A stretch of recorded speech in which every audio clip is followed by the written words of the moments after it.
We still don't have flooring. Still don't have a toilet or a sink. I want to get a video in case there's a lot of damage.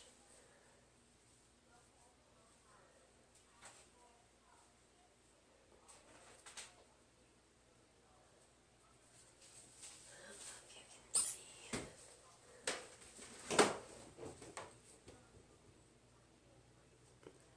Crappy they did.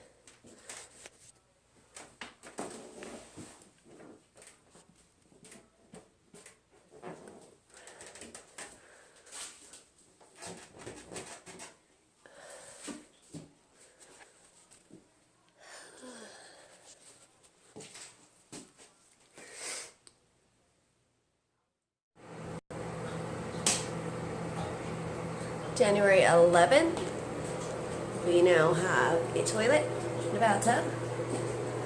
Kind of just cleaning it out right now. Still no sink, and the mold still exists behind that wall in the kitchen, so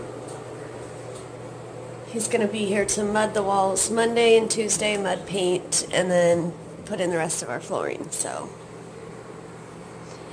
it was 36 days without a toilet or a bathtub, so this has been fun. Someone's not very happy. I took away his dog smells. You know, I smell like a dog. You were pretty dirty. Oh, now you went out. Good boy.